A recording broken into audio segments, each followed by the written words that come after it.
오늘도 저희들에게 하루를 허락하시고 하나님의 은혜 가운데 살아갈 수 있는 하나님의 귀한 은혜를 감사드립니다. 오늘 하루도 주님을 기쁘시게 해드릴 수 있게 하시고 하나님을 즐거워하는 인생의 본분을 다할 수 있도록 주의 은혜로 저희들을 충만하게 덮어주시옵소서. 예수님의 이름으로 감사하며 기도드리옵나이다. 아멘. 팬데믹 시대에 교회 세우기 시간이 되겠습니다. 선견지명이 있는 사람 이렇게 말을 하는데요. 미래를 먼저 읽고 미래가 나를 향하여 오게 할 수 있는 그런 기회를 잡을 수 있는 사람이, 준비할 수 있는 사람이 지혜로운 사람이다 라고 할 수가 있습니다. 한국 이 사이에 경제적 위기가 왔다라고 모두 말을 합니다. 그리고 우리가 피부로 느낄 수 있습니다. 한국 사회의 경제 위기는 곧 한국 교회의 재정 위기로 우리에게 영향을 주게 되는 것입니다. 한국 교회 성장은 한국 교회가 국내외 선교 사역의 동력을 지금까지 제공했습니다.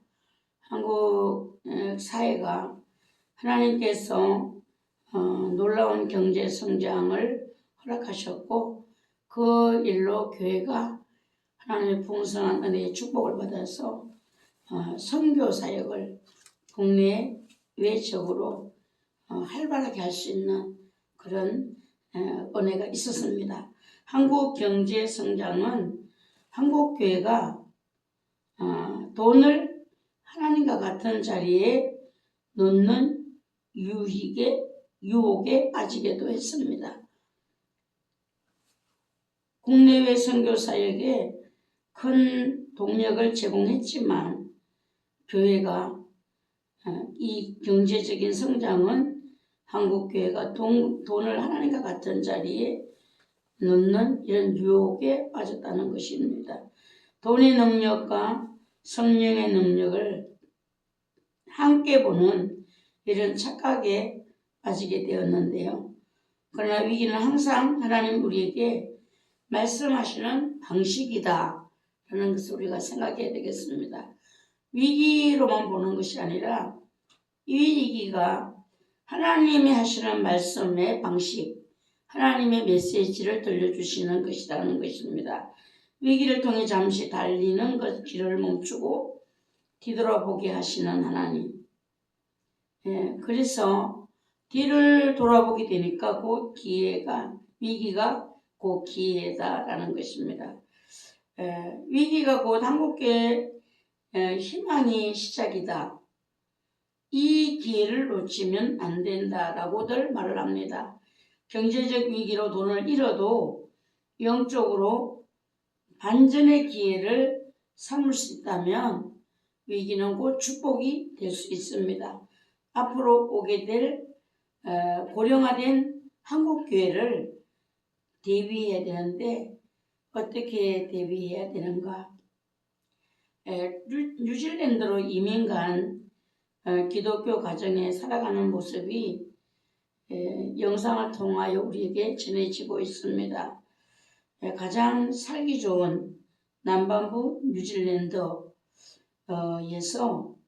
온 가족이 믿음 안에서 경제적으로 오는 힘듦을 이겨내고 서로가 힘이 되는 모습이 감동을 주고 있고 믿음 안에서 건강하게 살아가는 모습이 아름답다라고 생각을 해보았습니다.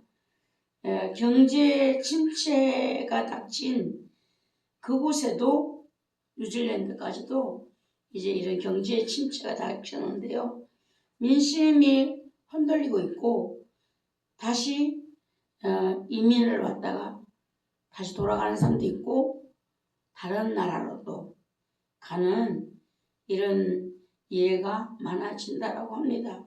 생활 속에서 줄여나가는 사람들은 떠나는 사람들로 이제 생활 속에서 일부를 줄여서 다른 부분을 메꿔나가는 이런 이제 대책을 세우는 분들이 있는가 하면은 그것을 떠나서 또 다른 나라로 이제 찾아가는 뉴질랜드에서는 이웃 나라 호주로 많이 사람들이 옮겨간다라고 합니다.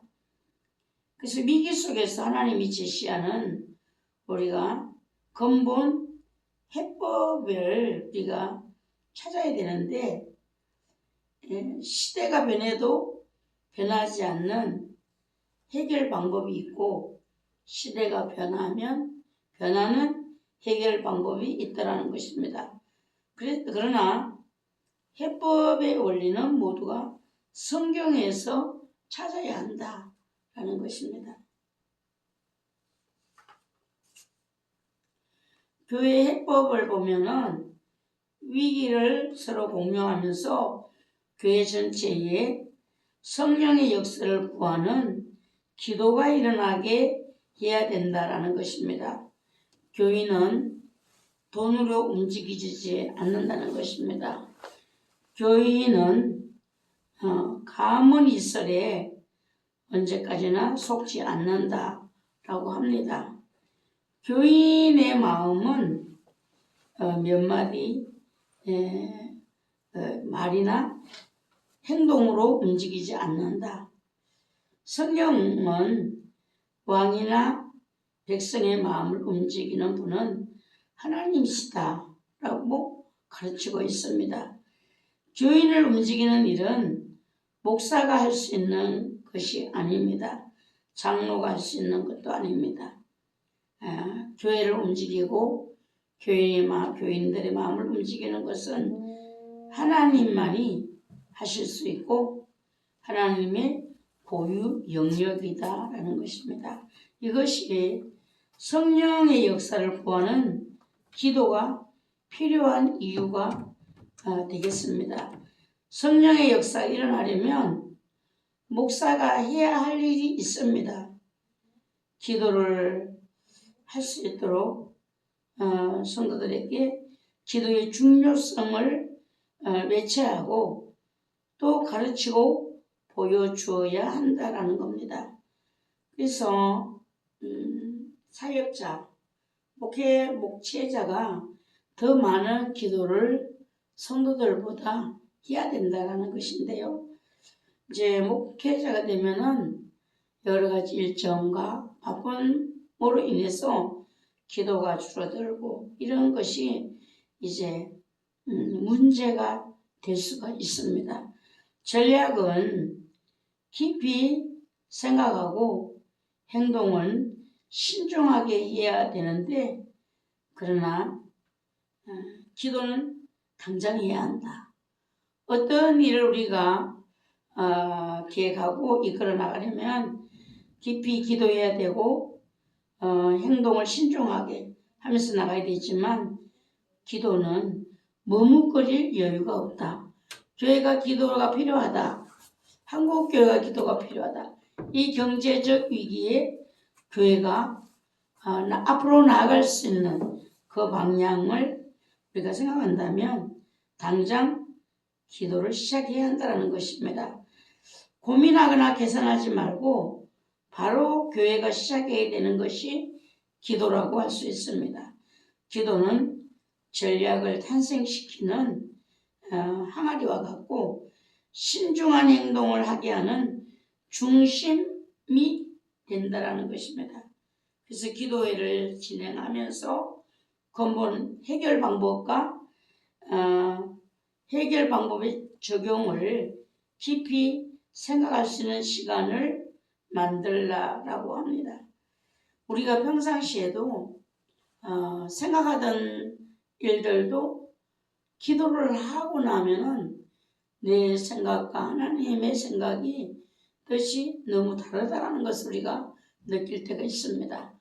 그래서 한국교회가 이 경제적 위기가 교회 안에 재정 위기까지 이제 미치는 그 영향을 우리가 잘 대비하려면 교회가 기도를 시작해야 된다는 것입니다. 그래서 근본 해결법은 성경에서 찾아야 되는데 성경을 펴고 성경을 읽고 성경이 말하는 해결 방법을 우리가 이해를 해야 된다는 것입니다. 그래서 교회가 지금까지 풍요한 가운데 기도와 말씀과 성령을 떠나서 어떤 많은 이벤트나 이런 많은 전략으로 세상적으로 흘러갔던 이런 일들을 우리가 교회 안에서 너무나 많이 보게 되는 것입니다. 깊은 생각을 기도로 대체하지 말아라. 생각과 기도는 차원이 다른 것입니다. 때로 내 생각이 이렇게 하면 참 좋겠구나, 은혜 되겠구나 하지만 기도를 하고 보면은 전혀 다른 하나님의 뜻을 우리가 발견하고 놀라게 되는 것입니다. 성경이 말하는 근본 해결 방법은 믿음의 역사를 회복하라. 본질을 깨달아야 교회가 산다라는 것입니다. 한국교회의 위기의 원인은 어디서일까? 우리가 생각해 보아야 되는데 외부적으로는 교회가 교회의 다움을 잃어버린 것이다 라는 것입니다. 교회의 다움은 본질로 도하는 것이고 시대가 변해도 변해서는 안 된다라는 것입니다.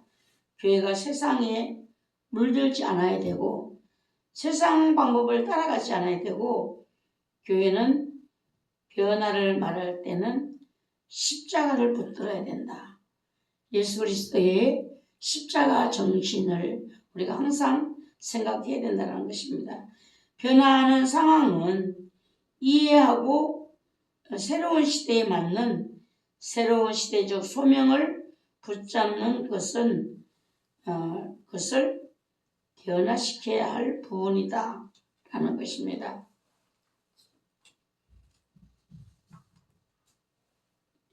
시대의 소명에 맞게 교회를 새롭게 우리가 계획을 세워야 하는데 교회가 세상에 영향을 미치고 그들을 이끌어야 한다고 할 때는 바로 이 부분을 두고 하는 말인 것입니다. 성경에 말한 근본 해결법은 내적으로는 교회다움을 회복해서 교회와 교인을 회복시키고 외적으로는 새로운 시대적 소명을 붙잡고 세상을 회복시키는 것입니다. 다움이라는 것은 받을 만한 자격이나 가치가 있다라는 뜻인데요. 우리가 성도답다, 자식답다, 이것은 성도답다라는 말에는 하나님이 만족하심이 있습니다. 자식답다라는 말에는 부모님의 만족하심을 우리가 생각하게 하는데요. 시대가 변해도 없어지지 않고 계속 있어야 하는 것이 가치나 자격이 곧 다움이다 라는 것입니다. 하나님의 백성다움, 교회다움 이렇게 말할 때에 이 다움이 사라지면 함께 해야 할 이유가 존재해야 할 이유가 사라지는 것을 말한다는 것입니다. 이 비즈니스 세계에서는 다움이 있어야 소비자를 끌어당길 수가 있다는 것입니다. 동료 세계에서도 다움이 있어야 끌어당길 수 있다.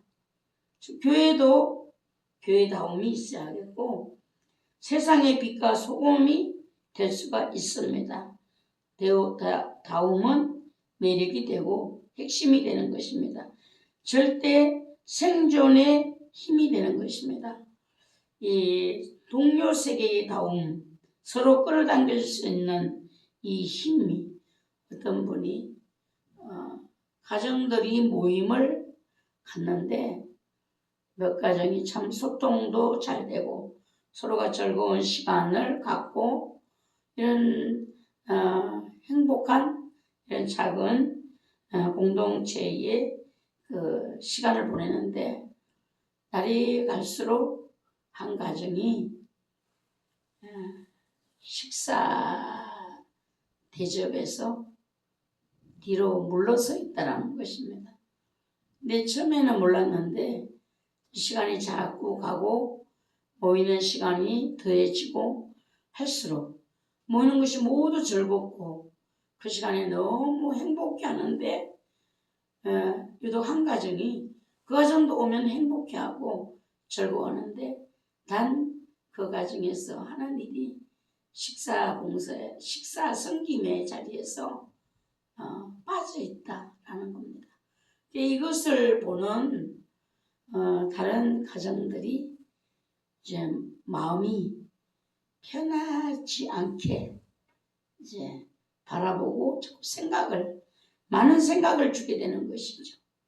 그래서 결론은 왜 우리가 많은 생각을 하게 되고 힘든 이 모임을 자꾸 가져야 되는가? 그래서 결국은 그 가정만 연락을 안 하게 되고 잘 서로 연락이 닿고 하는 가정끼리만 모이게 된다. 이런 글을 올렸어요.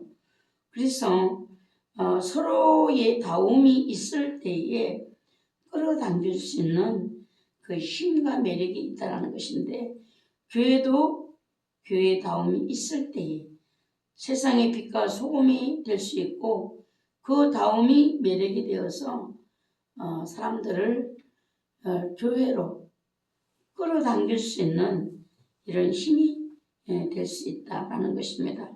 그래서 다움은 매력이기도 하지만 핵심이고 절대 생존의 힘이다. 그래서 교회의 다움은 교회의 본질이다라는 것입니다. 교회는 구원의 매력이 있어야 되고 절대 생존의 힘이 있어야 되고 세상을 변화시키는 영향력을 가져야 되고 교회의 본질인 교회다움이란 무엇인가를 많이 생각해야 된다는 것입니다. 교회다움이 무엇인가?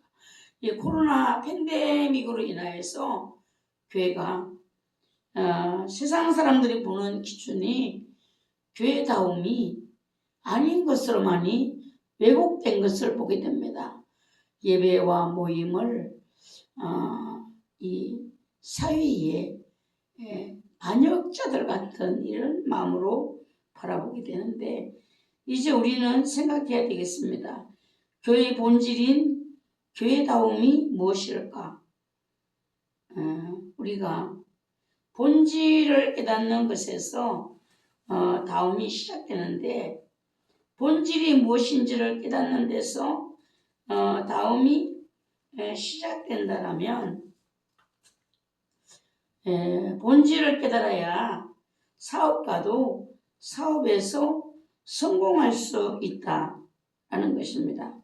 그래서 제가 그 삼성의 그 사장 가정에 자녀들이 각자의 위치에서 사업을 이끌어 나가는데 그들의 이야기가 많이 이렇게 우리가 듣게 되는 것입니다. 보고 듣게 되는데 참 저런 모습들이 저런 마음과 생각들이 저런 이 사회의 지도자 리더로서 큰 영향을 줄 수 있는 그 위치에까지 올라간 것이 아닌가. 사람을 대하는 것 이게 보통 자기의 유익보다 사람을 먼저 생각하는 것. 호텔에 차가 돌진해서 이제 큰 파손이 되었는데 그게 사장은 호텔에 그 파손된 그것보다 먼저 그 운전자의 상함이 있나 없나를 살피고 보상을 이제 거절하고 잘 이렇게 넘긴 이런 일들과 또 어떤 어려움이 있을 때에 호텔을 내어주어서 비행기인가 호텔을 내어주어서 거기에 묵을 수 있도록 이런 일들을 즉석에서 해결하는 그들의 모습들이 참 가진 자들이 자기만의 유익을 위해서 이런 것이 아니라 대한민국의 빈 부분들을 이렇게 받들어서 채워서 이 든든한 대한민국이 될 수 있도록 하는 것이 아닌가라는 생각을 해보면서 다시 한번 그 삼성의 그 회사를 생각해 보게 되었어요. 그래서 삼성 안에서도 어떨 때 납품에서 자꾸 제품에 문제가 생긴다는 겁니다. 그랬을 때에 회사에서는 그 길을 폐쇄하자라고 했는데 그 사장이 폐쇄를 하는 것이 아니라 회사에 제일 좋은 기술진들을 근위로 보내서 원인이 무엇인지를 찾아보고 그곳으로 이 중요한 그 사무실이 그리로 옮겨간다면 어떻겠는가. 근데 직원들은 거리로 옮겨가면 누가 거리로 가서 출퇴근을 합니까? 아마도 다 안 하려고 할걸요.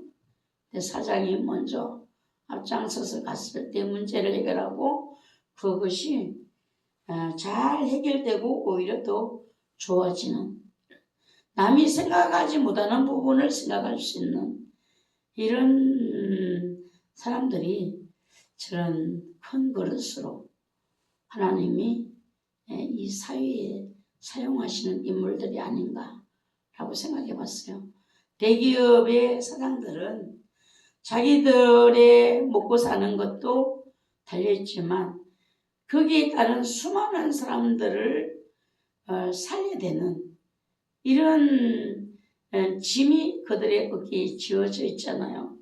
그래서 우리는 모두가 생각과 보는 것을 좀 남다르게 볼 수 있는, 크게 볼 수 있는, 나의 유익보다 다른 사람의 유익을 위해서 볼 수 있는 이런 우리가 된다라면 하나님 우리를 거기 합당한 그릇으로 교회를 보는 눈도 교회 망했다. 이제 뭐 교회 다 끝이다.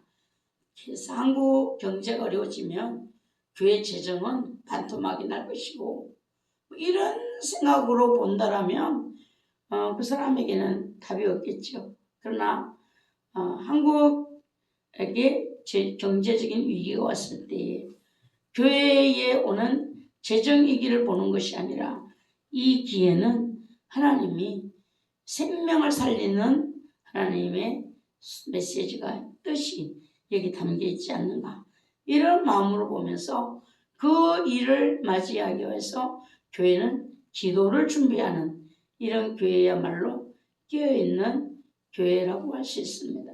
하나님 예수님은 항상 기름 준비와 함께 깨어있기를 말씀했습니다. 깨어있으라.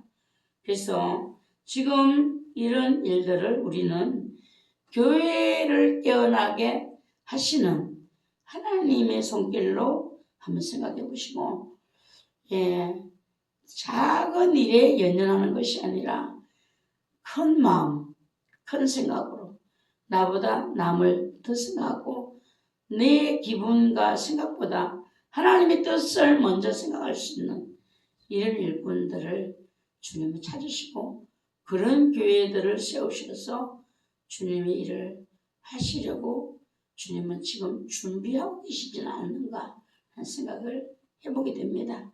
직장에서는 두 부류의 사람으로 나누어지는데 시키는 일을 열심히 하는 사람이 있다라는 것입니다.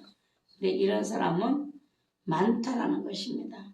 근데 지금 자신이 왜 일을 하고 있는지 이 일을 통해서 얻고 이루어야 할 것이 무엇인지 만들어 가야 할 가치가 무엇인지를 알고 사명감 있게 일하는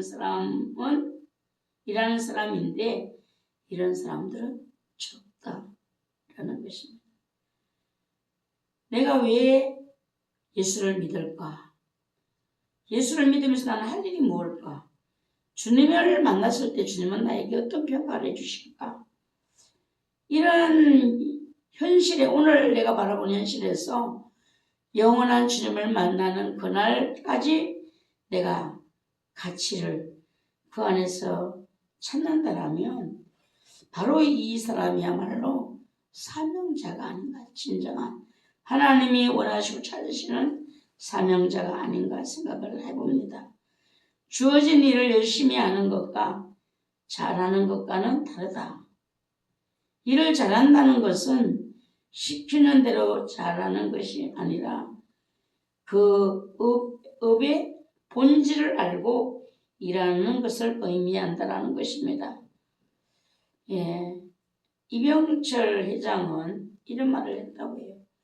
무슨 일이나 그 일의 핵심이 되는 중요한 요소가 있는데 그것이 그 업의 본질이다. 이렇게 가르쳤다라는 것입니다.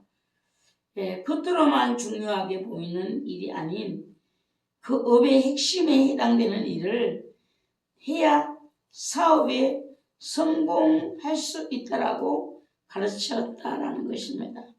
그래서 회사의 책임자는 정말로 중요한 일을 해야지 중요하지 않은 일에 손을 대면 망한다 라고 가르쳤다라는 것입니다.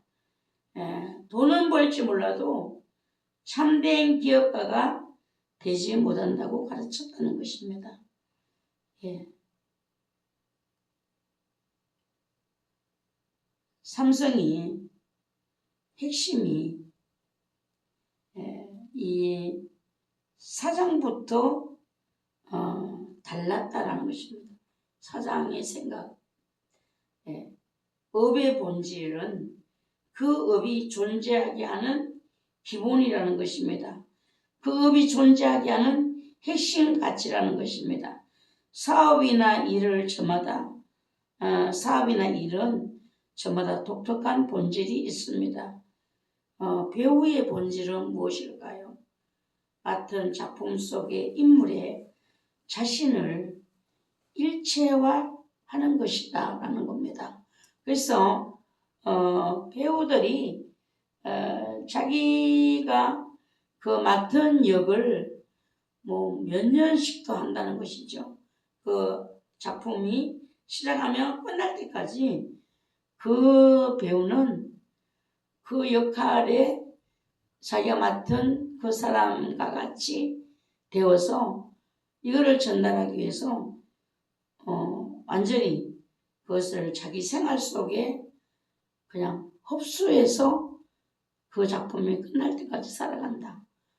어떤 배우는 노숙자의 그 배역이 주어졌는데 그 배역을 하기 위해서 노숙자의 삶을 얼마 동안 노숙자들과 함께 지냈다라는 것입니다.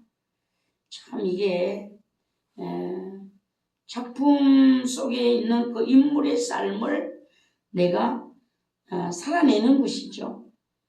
우리가 건축가는 이전까지는 건축가는 집을 멋지게 짓는 것이 훌륭한 건축가가 하는 일이다 라고 했는데 지금은 그렇지를 않다는 겁니다.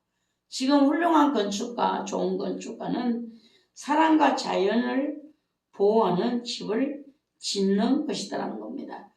사람과 자연, 집과 자연을 분리하는 것이 아니라 자연 안에서 함께 살아가는 이런 집을 짓는다라는 것입니다. 음식점도 마찬가지죠. 음식점을 운영하는 사람에게 그 음식점의 업의 본질은 자신과 가족들이 안전하게 먹을 수 있는 음식, 사람들에게 부끄럽지 않은 음식을 만들어서 먹는 이들로 행복을 느끼게 해주는 것이 그 본 질을 놓치지 않는 것이다 라는 겁니다. 예, 맛있는 음식, 참 이걸 만든다는 것은 맛있는 음식을 만드는 것을 넘어서 뭐를 해야 되는가? 착한 음식을 만들어야 된다 라는 것인데요. 음식을 만드는 일을 통해서 이웃과 사이에 가치 있는 일을 한다는 보람을 느끼게 한다는 것입니다. 그것이 음식점의 본질이라는 겁니다. 음식을 팔아서 돈을 버는 것이 아니라 본질이 다른 사람들의 건강을 위하여, 행복을 위하여 음식을 만들 수 있는 이런 사람들이 진정한 음식을 만들어야 된다는 것이죠. 한동안 어린이집에서 선생님들이 어린 아이들을 이런 학대하는, 폭행하는 이런 일들이 있었잖아요. 엄마들도 그걸 긴장을 늦추지는 못하고 실시간으로 어린이집의 그 상황을 보기를 원했고 여러 가지로 많은 사건들이 있었습니다.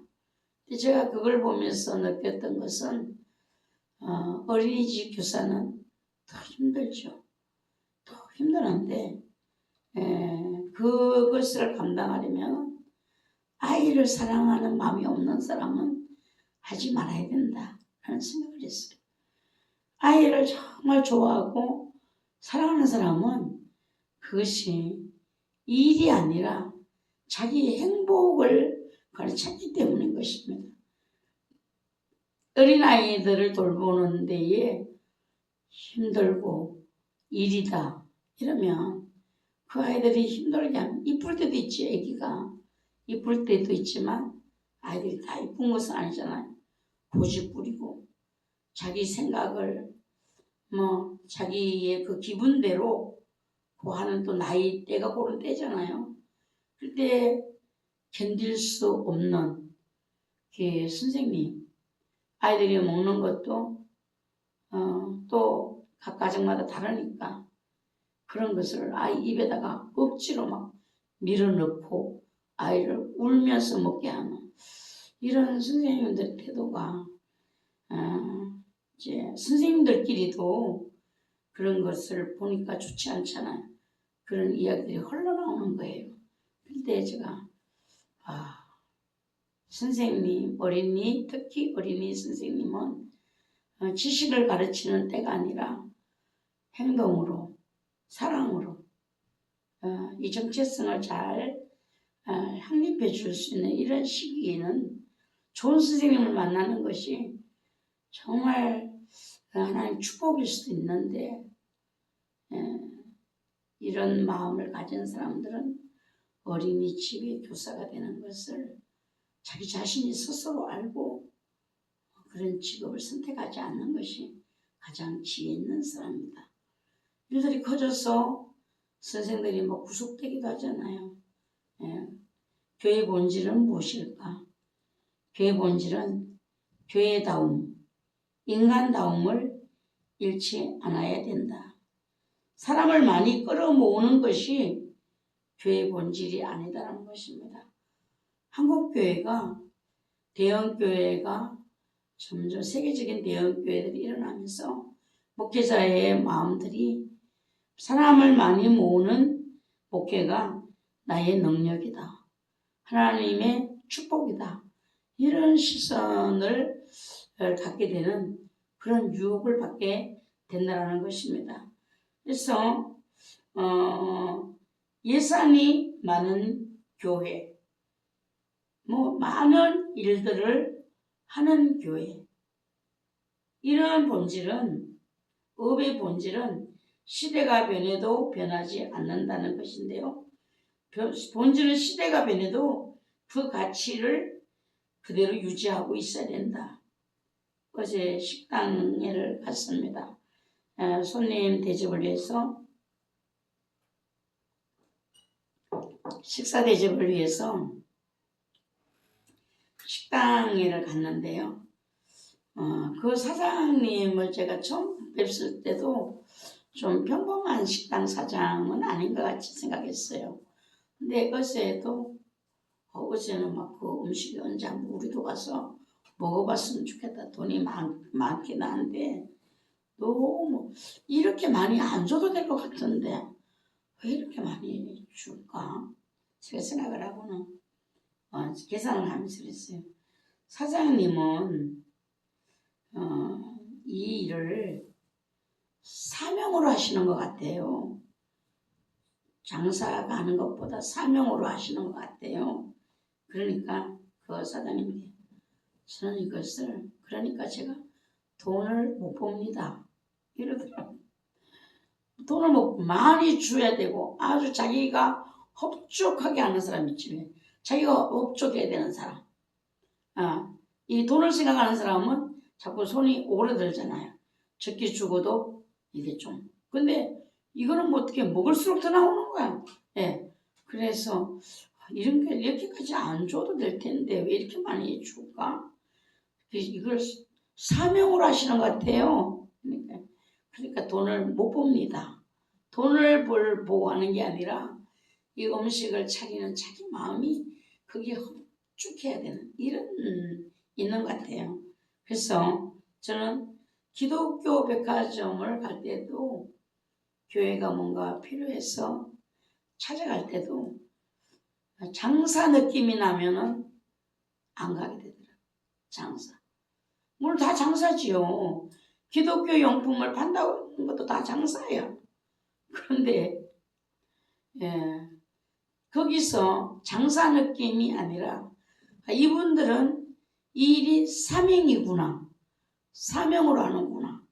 이런 느낌을 제가 받으면 거기를 계속 가게 되더라고요. 장사 느낌을 받는 데는 몇 번 가면 발을 끼리 끊어지게 되더라고요. 그래서 핵심 가치는 시대가 변할수록 더 돋보이게 되는데요. 핵심 가치는 겉모습이 아니라 그 안에 내재되어 있는 사명이다 하는 것입니다. 그래서 교회의 기본, 본질, 핵심 가치가 변하면 교회 자체가 사라져 버리게 되는데요. 한국 교회가 지금 10개가 세우면은 7, 8개가 없어진다.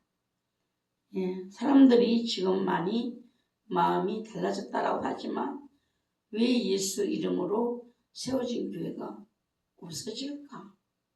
우리가 생각해 봐야 되겠어요. 항상 교회는 기본, 본질, 핵심 여기에 가치를 두고 예수 그리스도의 뜻을 위하여 주님의 마음을 본받아서 교회가 주님이 하시길 원하시는 일들을 교회가 그 안에 내용으로 꽉 차야 된다는 것입니다. 그럴 때에 교회를 누가 책임져 주시는가? 교회를 책임져 주시는 분은 주님이신 겁니다. 주님이 교회의 머리라고 하셨고 교회는 주님의 몸이다 라고 하셨기 때문에 몸된 주님이 책임을 지시는 것이죠. 몸을 위함이 아니라 지체를 위한 이것은 교회의 본질과 가치가 뒤바뀌어 있는 상황이라고 할 수밖에 없습니다.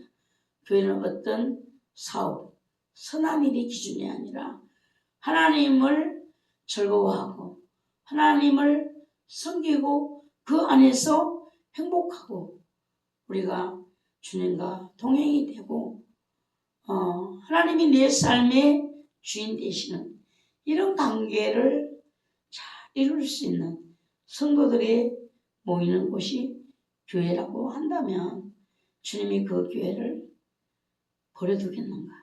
주님이 그 교회에서 드리는 기도를 듣지 않으시고 길을 막으시겠는가?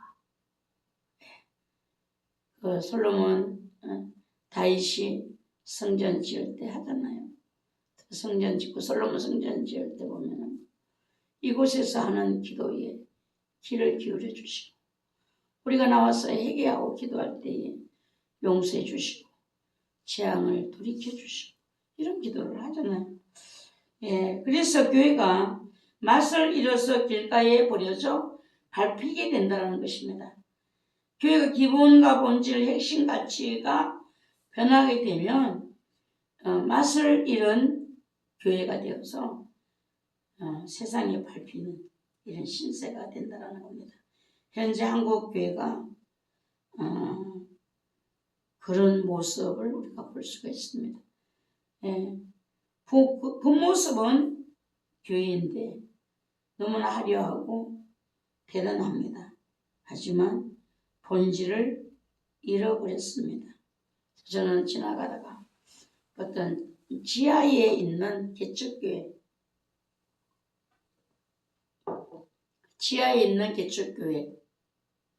그 앞에 간판으로 이렇게 일조각에 붙어 있는 교회 이름을 보는데 목표 교회 이름이 교회 간판이 사랑스러운 교회예요. 사랑스러운. 네. 그 교회 이름이 사랑의 교회. 교회 이름이 그래서 그러나 내 마음이 왜 이렇게 저 교회를 향하여 달려가지? 그 간판을 보는데 너무 사랑스러웠고 그 안에서 어떤 일을 하길래 저 교회 간판을 보는데 이렇게 나의 마음에 사랑이 일어나는가 궁금하다. 언제 시간이 되면 한번 가보고 싶다. 버스 타고 올 때마다 그들을 쳐다봐요. 그 교회가 아직도 거기에 있는가 궁금해요. 예, 그 안에서 살아가는 목회자와 교인들과 그 안에 사는 모든 일들이 궁금해졌어요. 근데 그 전에 어떤 신방을 가면은 큰 교회 건물이 있었어요. 근데 그 건물을 쳐다보고 있으면은 교회가 느껴지는 것이 아니라 장례식장 같은 이런 느낌이 왔었어요. 왜 저 교회를 보면은 장례식장 같은 느낌이 올까? 건물이 하얘서 그런가? 저 혼자 생각이 많이 있었어요. 근데 그쪽으로 갈 때마다 그런 느낌을 받았거든요. 한 번이 아닌. 그래서 왜 교회가 장례식장 같은 느낌을 받지? 그래 혼자 궁금했어요. 혼자. 왜 내 마음에 그런 느낌이 오는지. 근데 몇 년이 지나고 나서 누구를 통해서 그 교회 소식을 들었어요. 소식을 들었는데 목사님이 교인과 이제 문제가 일어났다는 거죠. 내 사모님은 말도 못하고 끙끙 앓고 있고 그래서 사모님이 암이 걸렸다. 이런 소식을 제가 들었어요. 그때 제가 생각했어요. 교회가 교회다움으로 보이지 않고 장례식장으로 보였던 그 이유가 바로 거기에 있었는가 하는 생각을 해봤습니다. 세상 사람들이 교회를 볼 때에 어떻게 보이는가 그 교회는 한번 생각을 해야 된다는 것입니다. 예, 교회 안에는 세상 사람들이 들어오지 않아요. 교회 안에 와 세상 사람들이 구경 오지 않아요. 교회를 구경 오게 만들려고 교회가 도서관도 만들고 놀이터도 만들고 여러 가지를 막 하지 않습니까? 예. 교회가 어떤 목사님은 또 그랬더라고요. 교회가 투명해야 된다. 이래서 우리 교회는 재정을 그 지역 주민들과 공유한다. 또 이렇게 막 또 현수막을 아주 그런 현수막을 건 것이 아니라 그런 취지의 말을 이제 냈어요. 근데 저는 그 말을 들을 때는 하나님이 하시는 일을 세상이 이해할 수가 없잖아요.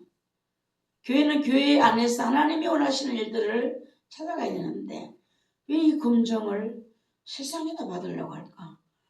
다른 것들을 투명한 삶을 살면 되지. 왜 교회 재정을 세상에서 그걸 보여서 인정을 받으려고 할까? 물론 그런 것들이 문제가 되기도 했지만 교회 문제는, 교회 재정은 하나님이 보실 때에 문제가 없어야 된다는 것이죠. 하나님을 생각하지 않으니까. 세상 사람들이 아무리 정결하게 똑똑하게 지혜롭게 본다고 해도 하나님의 눈보다는요 다 비교할 수가 없어요. 하나님은 그 생각과 마음까지도 우리를 깨뜨려 보시는 하나님이시잖아요. 세상 사람들에게 잘 보이려고 인정받으려고 하기 전에 교회는 어디다 인정을 받아야 되는가?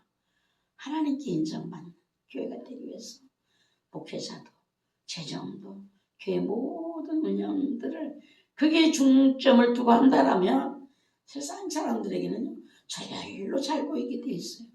하나님이 잘 보시면, 하나님이 이쁘게 보시면, 하나님과 화목하면 원수와도 다 화목이 된다라고 했어요. 예, 우리가 이걸 바꿔가지고 하지 않는 것이 지혜가 되는 줄 압니다. 겉으로는 멀쩡해 보이지만 소금이 겉으로 멀쩡해 보이는데 짠맛, 소금은 짠맛이 있어야 되잖아요. 이 짠맛이 기본인 것입니다. 이 짠맛의 본질을 이 핵심같이 소금이 뭐 할 때 필요해?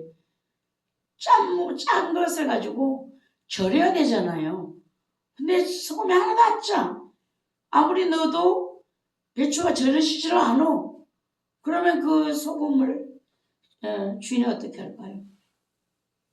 버리게 되는 거죠. 쏟아버리게 되는 거죠. 그럼 밟히게 된다는 것입니다.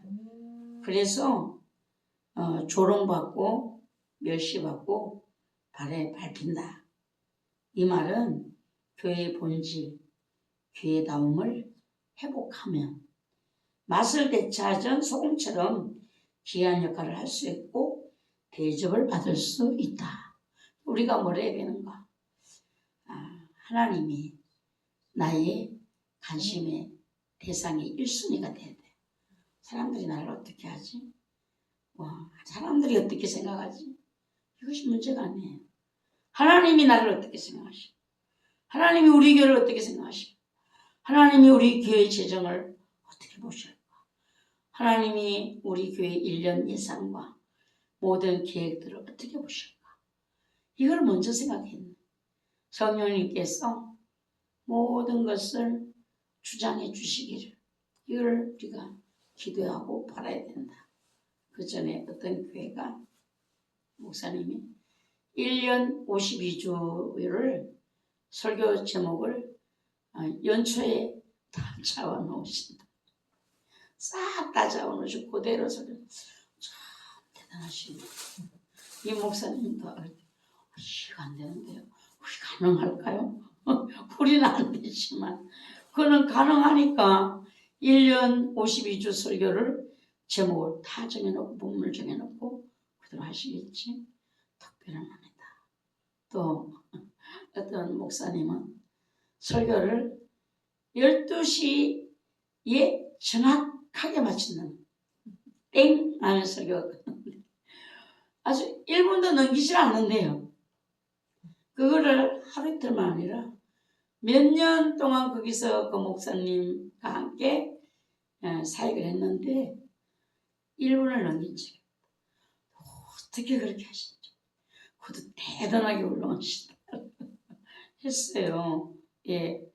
그래서 어떤 업의 본질과 특성으로 나뉘게 되는데 업의 본질은 변하지 않는다는 겁니다.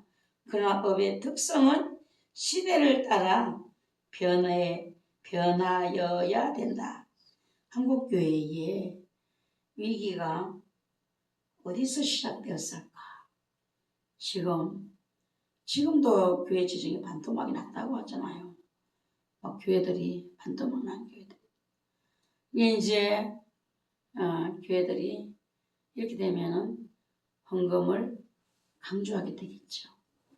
성도들이 힘들겠죠. 예, 어떤 교회는 건축을 하고 교회를 갈 수가 없다. 교회를 건물에 새들어 있는데 그 주인이 교회를 다니니까 자꾸 강건해서 교회를 갔는데 몇 번 갔는데 주일마다 헌금을 강조 안 하는 주일이 없더라. 그래서 너무 불편해서 예배드리러 안 간다. 얘기를 들었어요. 지금 앞으로는 한국교회가 어떻게 할 거야? 성도들은 어떤 마음으로 오고 있는 이 재정 위기를 마음을 준비하고 있을까? 목회자들은 또 어떤 마음으로 준비하고 있을까? 한국교회 이 위기의 진원은 내부적으로는 상황의 변화가 됐어요. 정치적으로, 세계적으로 참 힘들어. 근데 우리는요, 항상 그 내부적으로 교회다움을 잃어버렸다. 이걸 생각하셔요. 교회다움을 잃어버렸다. 여기에서 우리는 찾아야 돼요. 그러면은 여기서 찾게 되면은 하나님의 뜻을 이제 깨닫게 되고 하나님의 마음을 그 안에서 찾기 시작하면은 하나님의 마음을 시원하게 할 수 있는 그게 돼요. 상황에서부터 찾으면 하나님의 마음을 절대 시원하게 할 수가 없어요. 정치적으로. 누가 정치하니까 그렇다니까. 정치하는 사람들이 정치를 잘못해서 그래. 이런 식으로 불면은요, 답이 없어요. 하나님과도 바른 관계가 이루어질 수가 없어요. 이 위기가 어디서 왔는가? 교회가 교회다움을, 성도가 성도다움을, 사역자가, 종들이, 목사가 목사다움을 잃어버렸다. 이렇게 생각하면 본질로 돌아가는 것이잖아요. 본질로 돌아가면 회개하게 되고 하나님의 마음을 읽을 수 있게 되는 것이잖아요. 첫사랑을 회복하지 않으면 떠나겠다. 이렇게 주님이 말씀하셨잖아요. 지금 이 위기에 교회가 할 일은 본질을 찾는 거예요. 본질을. 내가 목사다움이 내게 사라졌는가? 교회다움을 잃어버렸는가? 성도다움을 잃어버렸는가? 여기에 우리는 매달려야 되는 겁니다. 그러면 주님과의 관계가 회복이 되고 하나님은 복의 근원이다 라고 하셨어요. 죽는 것과 사는 것이 또 복과 하가 하나님이 다 우리 앞에 놓아두셨다고 했어요. 복을 주시는 분도 하나님이시고 화를 주시는 분도 하나님이시고 모든 것이 다 하나님에게서 나온다. 이것을 생각하면 교회의 재정의 반토막의 위기 속에서 교회는 무엇을 찾아야 되는가? 교회다움으로 돌아가자. 교회다움으로 회복하자. 목사다움으로 돌아가자. 목사다움으로 회복하자. 이렇게 나오는 것이죠. 그러면 사는 거예요. 그 교회는 사는 것입니다. 그 나라가 사는 것이죠. 교회들이 이렇게 돌아가면 사는 것입니다. 근본 해법도 이 둘을 해결하는 데서 찾아야 되는데 교회다움은 교회의 본질이고 상황의 변화는 업의 특성 변화, 업의 본질은 변화이고 업의 본질은 회복해야 되고 업의 특성은 변화시켜야 할 것이다. 한국교회는 업의 본질을 회복해서 교회답다라는 평가를 세상으로부터 받아야 돼. 네. 코로나 사단의 일이잖아요. 이 사단이 코로나를 가지고 얼마나 교회를 뒤집어 놓았는가. 교회를 완전히 뒤집어 놓았어. 그래서 세상 사람들이 코로나라는 이 안경을 쓰고 교회를 보니까 저것들은 반동이야. 이렇게 교회는 이 코로나 시대 반동들, 이 나라를 생각하지 않고 이웃을 생각하지 않는 이기주의자들 이런 게 되어버렸어요. 한국교회가 미움이 됐어요. 미움이. 이걸 어떻게 해야 되는가? 그 전에 저짝에 있을 때 우리 교회가 소리 지르고 기도하잖아요. 2층에 있으면 다 잘 들리잖아요. 항상 제 마음에 바깥에 나가면 단정히 하고 인사도 잘하고 그렇게 해라. 인사도 안 하고 또 단정히 안 했고 이러면은 저 교회는 소리 지르는 교회. 쟤들은 다 이상한 사람들. 이렇게 보인다. 그러나 우리가 단정하고 인사도 잘하고 섬김도 잘 할 수 있다라면 아, 저 사람들은 자기들이 기도하는 시간이구나. 이렇게 된다는 거죠. 주님이 한국교회는 교회의 특성을 변화시켜서 교회가 세상을 이끈다 라는 평가를 받아야 된다. 교회가 그 지역에 서면은 그 교회 때문에 그 지역이 변화를 받아야 된다라는 것입니다. 지역이 변화를 받아야 된다. 이것이 한국교회의 미래의 해결책의 핵심이다. 교회가 손가락질을 받고 나서는 절대로 교회가 주저앉을 수밖에 없는 거죠. 손가락질을 받는 교회. 그게 누가 가겠어요? 네. 그래서 하나님이 기억하시는 교회의 세 가지 조건을 우리가 보면은 시대가 변한다고 모든 것이 바뀌는 것이 아니다. 새술은 새 부대에 담아야 한다는 말을 우리가 오해하지 말아야 되는데 변화시켜야 할 것과 변화시키지 말아야 할 것을 구분하는 것이 중요하다는 것입니다. 모든 것을 바꾸면 문제가 생긴다는 것입니다. 변화시키지 말아야 할 것을 변화시키고 변화시켜야 할 것을 변화시키지 않으면 최악의 상황으로 치닫게 된다는 것입니다. 변화시켜야 할 것과 변화시키지 말아야 할 것을 구분해야 하는데 이것이 통찰력이다 하는 겁니다. 한국교회가 한동안 엄청 신경 쓰고 있어요. 뭐를 많이 신경 쓰는? 음향, 조명 이런 데 엄청 신경 쓰고 어마어마한 돈을 쏟아부었다고 하잖아요. 우리도 여기 작은 데도 뭐 저기 음향 저기 처음에는 뭐 3,400만 원만 하면 할 수 있대요. 근데 나중에 시작하고 보니까 7,800만 원이 들어갔잖아요. 예, 작은 데도 한국교회 막 번쩍번쩍한 조명이 있고 음향이 대단한 데는 얼마나 들어가겠어요. 수천만 원이 들어가요. 수천만. 예, 여기 이게 영상 나오는 거 왜 이렇게 이거 안 하고 전자로 뭐 하는 거 있잖아요. 왜 예, TV처럼 나오는 거 그거를 하려고 그러니까 여기 3천만 원 들 3천. 저는 그게 뭐 몇백만 원만 하는 줄 알았어요. 그거 딱 하려면 3천만 원 들.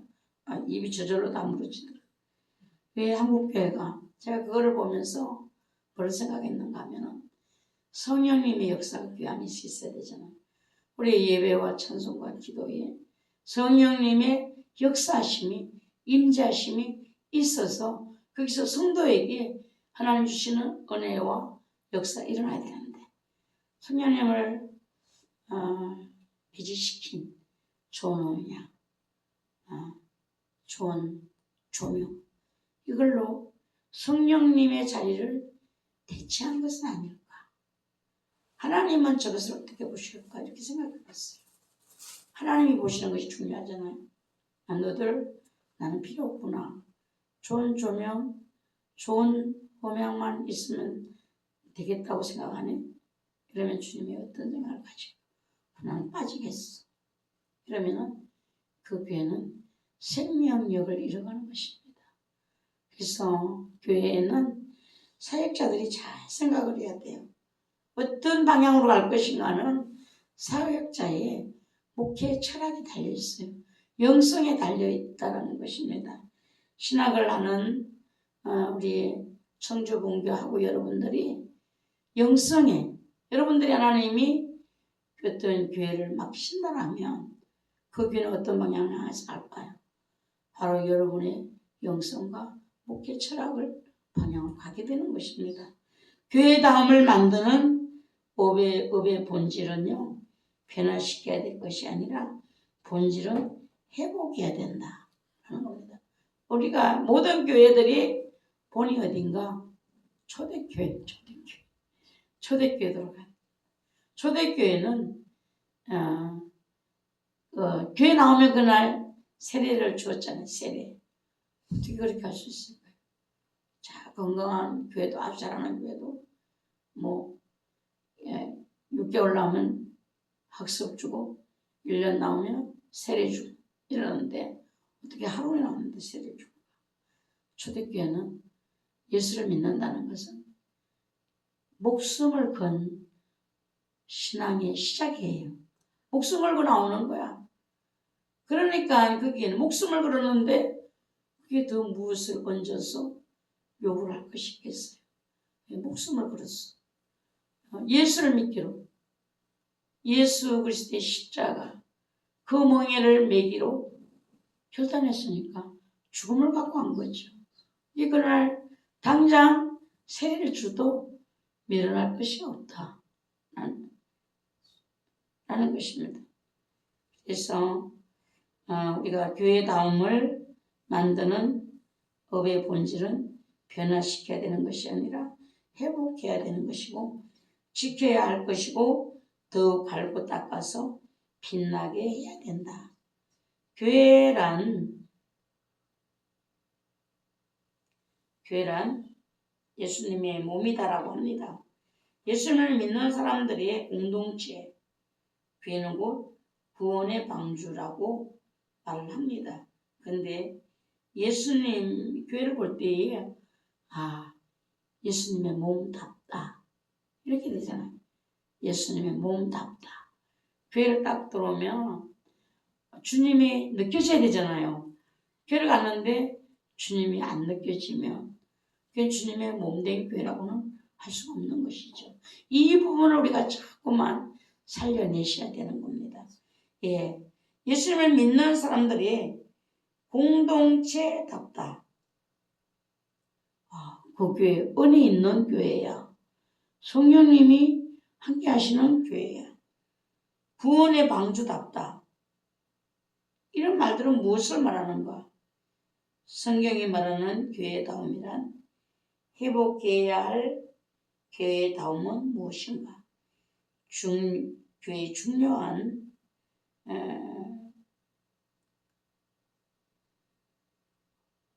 교회가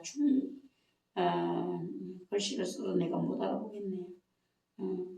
교회의 겉모습이 아니라 교회에 내재된 사명은 무엇인가?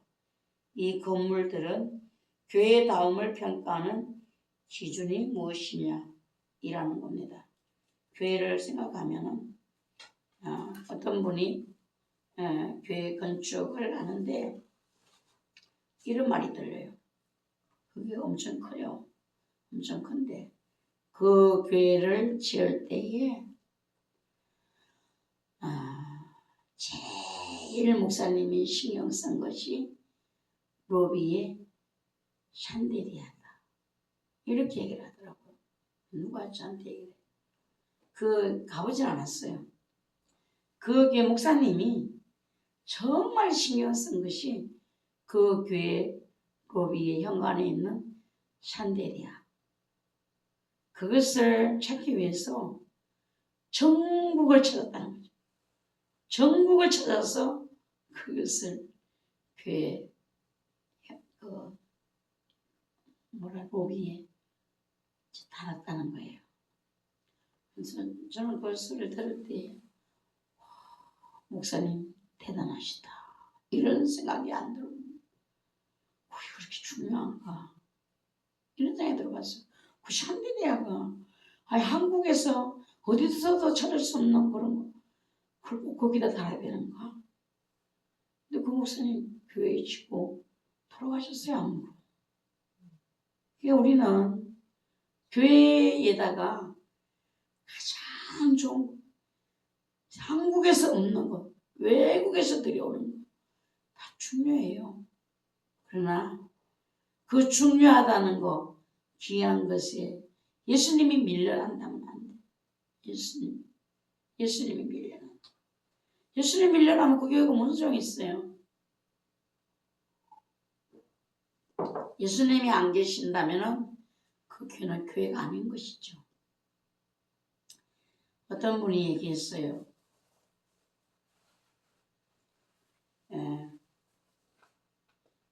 교회 문 앞에 기도하는데 예수님이 울고 계셨다. 이게 정말 100% 건지는 모르겠어요. 그러나 교회 문 앞에 주님이 들어가시지를 못하고 울고 계시는 것을 보여주셨고, 교회 안에는 큰 용이 그 강대상에 거기 걸려 있는 것을 보았다. 주님이 울고 계셨다. 그래서 만약 그 일이 100% 맞지 않다면 괜찮지만, 저 사람이 보고 얘기하는 것이 100%라면 그 교회는 어찌할 것인가. 참 슬픈 일이다. 이것을 누가 아는가? 주님만이 아시는데. 주님만이 아시는데 이것을 어찌해야 되나? 누가 평가할 수 있는 것이 아니잖아요. 그런데 언제 드러나는가? 주님 앞에 서는 날 다 드러나게 되는 것이잖아요. 용이 있다. 예수님이 못 들어가시고 계신다. 그러면은 그 영향력이 교회 안에 없을까요? 성도들에게 없을까요? 자, 한국교회 잘 짓고 잘 짓세. 그게 주님과 함께 있는가? 가장 교회의 중요한 부분에 주님이 자정하여 계시는가? 이것을 생각해야 되고 고민해야 되고 답을 주님께 여쭤봐야 되고, 이걸 중요하게 본질로 생각하셔야 돼요. 그 본질이 뭔가? 주님이 그곳에 계셔야 된다는 거죠. 많은 사업을 했다. 어떤 분은 그러더라고. 성탄절날 중이 교회 와 설교했대요. 목사님을 대신해 설교했는데, 예수는 왜 세상에 왔는가? 선한 일을 하기 위하여 왔다. 이러니까 그 교인들이 다 일어나서 기립박수를 쳤다. 미친 교회인가? 미친 교회. 목사만 미친 것이 아니라 온 교회가 다 미쳤다. 그 중에 한 사람이라도 오는 사람이 있으면, 장로라도 무서워요. 무서워. 목숨이 1000개라도 순교하겠습니다. 그렇지, 불을 이렇게 써놓고 있지. 정말 고민이 많아요. 그러니까 주님이 오셨을 때에 잘한다고 해도 우리가 주님의 마음을 모를 때가 더 많잖아요. 근데 대놓고 그런 데는 뭐 답이 어디 있겠어요. 예. 그러면 주님은 교회를 볼 때 어떤 마음일까요? 말라기에 있는 그 말씀들이 주님의 마음을 대변해 주고 있지는 않는가. 오늘 우리 안에도 주님이 아닌 다른 것들로 성전을 이루지 못하고 다른 것들로 가득 차 있는 내 안에 성령님 계실 수 없는 내 마음, 정말 두렵습니다. 한국교회가 이 위기에서 회복해야 되는 것은 이것을 회복하시고, 주님이 교회의 머리가 되시고 주인이 되시고, 성도들 안에, 목회자 안에 거룩한 성령의 전이 이루어져 있어야 되고, 그렇다면 걱정할 것이 없죠. 걱정할 것이 없어요. 주님은 주님의 소유가 된 그 교회를 주님은 반드시 책임져 주신다는 것입니다. 그래서 우리가 데살로니가전서 1장 3절에 보면 하나님께 칭찬받는 교회가 있습니다. 하나님이 기억하시는 교회에 3가지 조건이 있다는 것입니다. 그것은 곧 믿음의 역사, 사랑의 수고, 그리고 소망의 인내.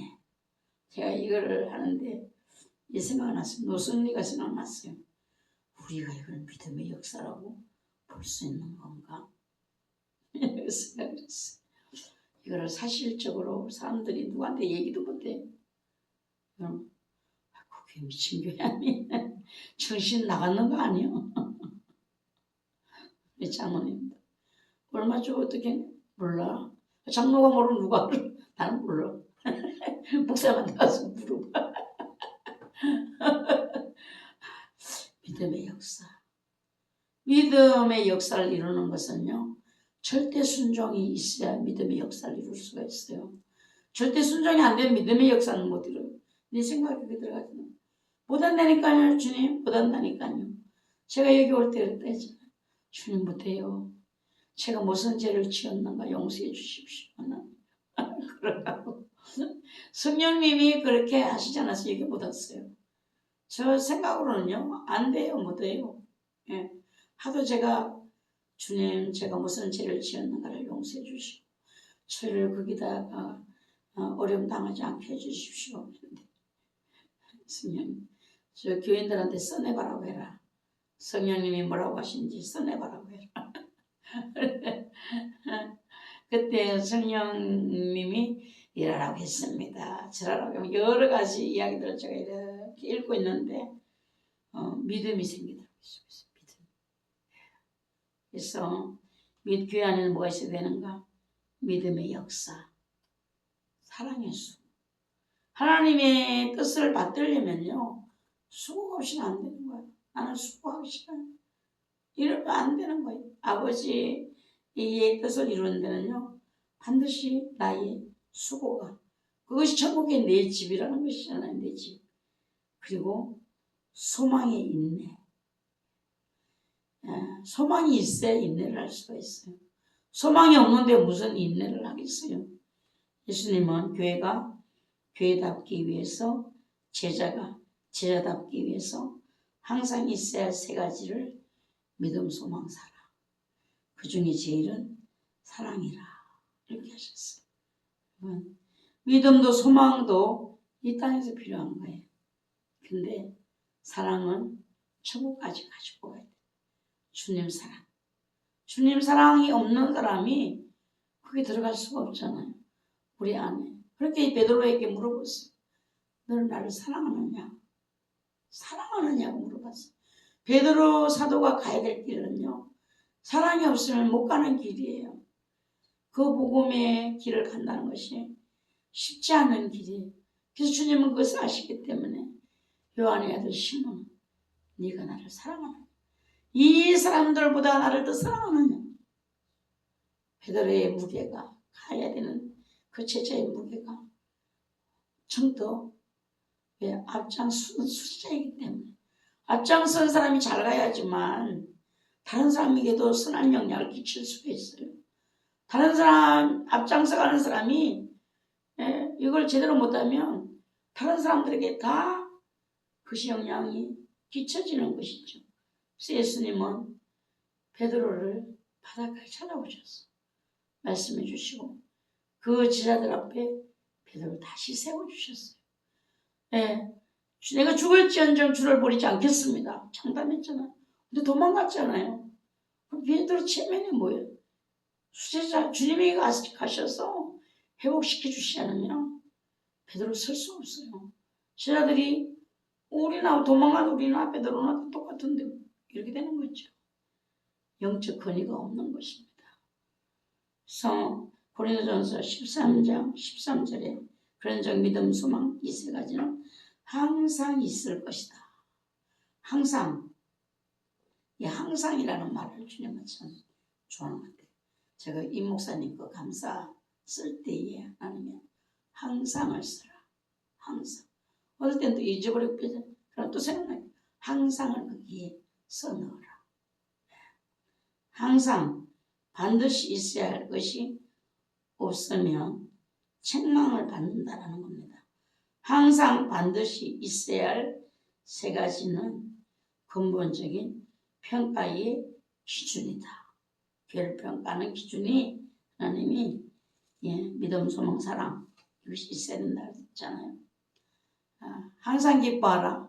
쉬지 말고 기도하라. 범사에 감사하라. 이 세 구절은 예비처에서도 이 말씀만 지키면 충분하게 신부로 준비될 수 있다. 항상 기뻐하라. 쉬지 말고 기도. 범사에 감사하라. 이 세 가지만 있으면 예비처도 문제가 없다라는 거예요. 예비처도 문제.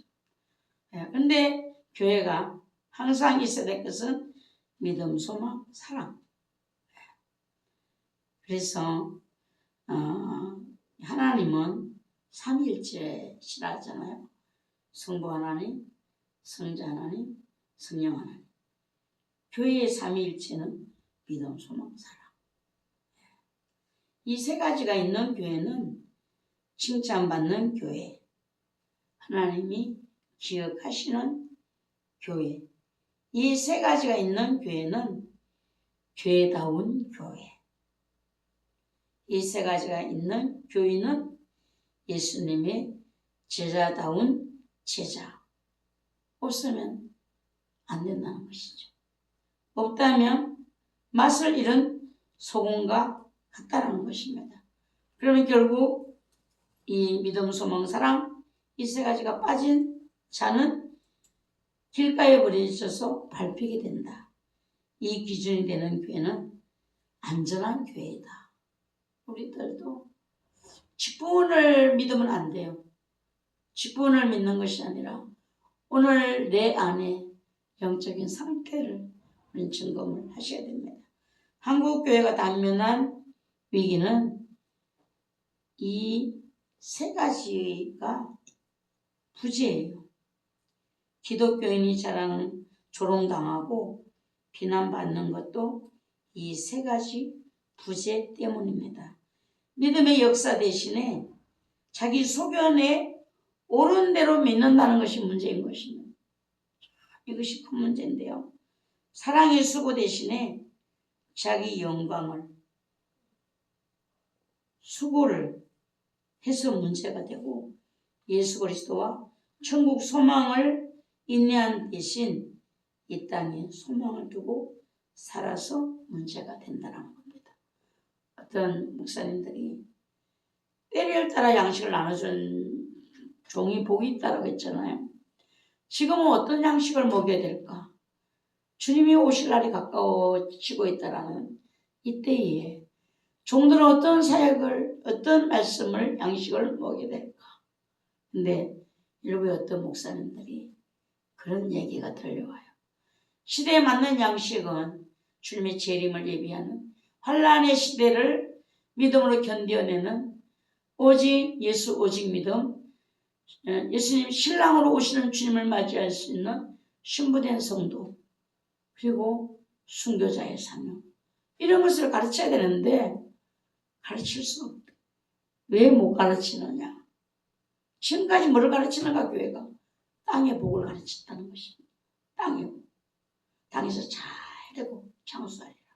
땅에서 복을 받는 것만 가르쳤기 때문에 이제 와서 이 복음의 줄기를 바꾼다는 것은 교회의 대혼란을 불러오는 것이다. 그래서 가르쳐야 됨을 알면서도 교회 혼란이 두려워서 그렇지. 교회가 평안한 것이 좋다. 평안한 것이 좋으면 혼란의 시대에 성도가 준비를 어떻게 하겠어요? 이제 그렇게 하다가 복만 받는다고 가르쳤다가 이 땅에 잘 되는 것만 가르쳤다가 혼란 날이 오면 성도들이 무너지게 되잖아요. 얼마나 방황하게 되겠어요. 예. 이제 원장님 그 얘기를 하더라고요. 교회 안에서 칭찬받는 사람보다 힘든 사람들, 이겨나가는 사람들이 더 복이 있다. 칭찬만 받는 사람들은 언제까지나 누가 칭찬만 해주냐는 거죠. 그때 칭찬이 없으면 아무것도 못한다. 그럼 그때는 아무것도 할 수 없어. 정말 어려워진다. 잘못하면 믿음을 떠날 수도 있다. 이렇게 얘기를 하더라고요. 근데 힘들고 교회 안에서도 뭐 사랑도 못 받는 사람 것처럼 막 이런 사람들은 지가 살아남으려고 막 애를 쓴다는 거죠. 믿음에서 떨어지지 않으려고 애를 쓴다는 거예요. 그리고 그것이 복이라는 거예요. 견뎌내는 힘이 그 안에 있다는 것입니다. 그래서 이 땅에 소망을 두고 사는 사람들은 뭐가 문제가 되는가 하면 인내하는 게 문제가 돼요. 땅의 것들이 무너지면 다 무너지는 거죠. 원장님도, 율랑과 원장님도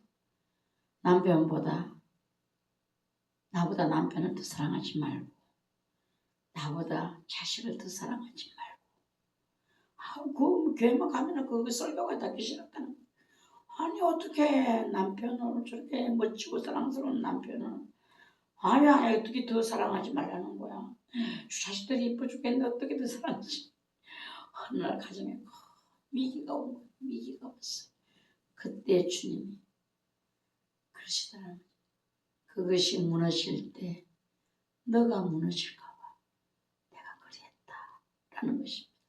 우리는요 예수님보다 더 내가 위치에 중요하게 놓은 무엇이 있다면 다 끄집어내. 주님이 그걸 끄집어내는 작업을 또 하셔요. 아무것이 아니었구나. 아무것이 아니야. 자식들도 막 주님보다 더 귀하게 자식도 키워봐도 아무것도 자식이 무자식이 상팔자라고 하지만 그 말이 딱 맞네. 이렇게 되는 거죠. 우리 전희 집사님 우리 딸이 이렇게 상 받고 저렇게 상 받고 자격증 하고 막 너는 네 딸이 하나님이야. 네 딸이 하나님. 근데 네가 나를 잘 섬기면 내가 네 딸 날개 달아준다. 이러셨어요. 근데 그걸 못 하잖아요. 자식. 근데 지금 오지도 같도 않는데 얼마를 엄마를 실족시켜. 모든 소망이 다 끊어진 거야. 지금은 죽도록 가르쳐 놓으면 내 인생이 펼쳐나는 이것이 당신 때문에 그래. 그것이 하나님보다 그것을 하나님 자리에 놓고 섬기니까 하나님이 그것을 그리 하냐. 안타깝다. 하나님이 날개를 달아준다. 저것이 교수가 되려나. 막 별 생각 다 들더라고요. 예. 그래서 우리가 세 가지를 잃어버린 교회는 핍박을 당하는 것이 아니라 세상이 한국 교회를 향해 던지는 것은 비난과 조롱이다. 핍박이 아니라 비난, 조롱받는다는.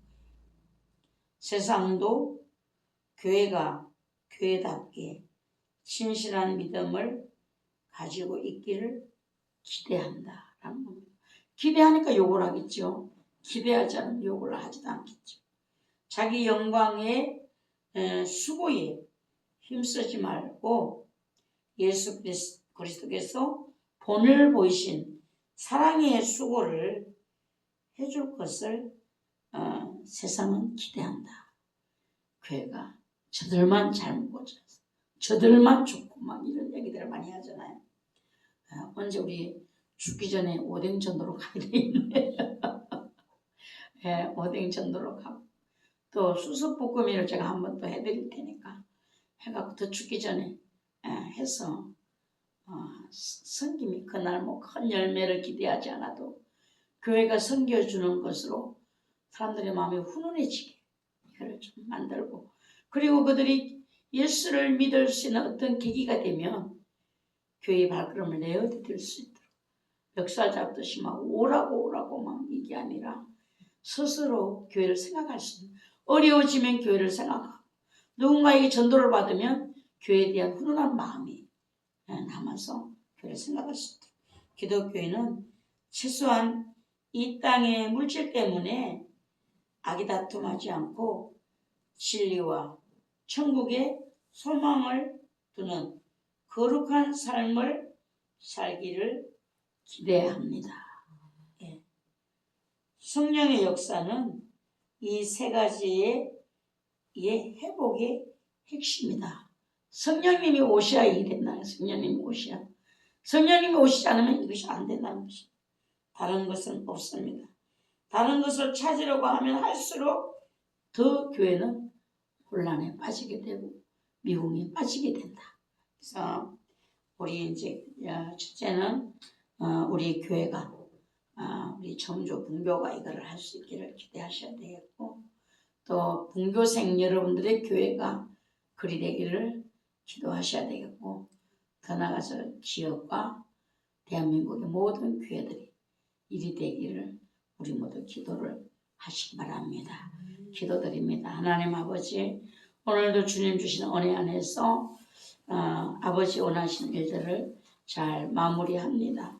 성주 분교생들 머리 위에 기름 부어 주시고 성령님께서 역사하셔서 교회의 본질을 깨닫고 성도의 본질 깨닫고 회복되어져서 우리가 주님을 만나는 그날에 문제가 없도록 주여 도와주시옵소서. 예수님의 이름으로 감사하며 기도드리옵나이다. 아멘. 아멘.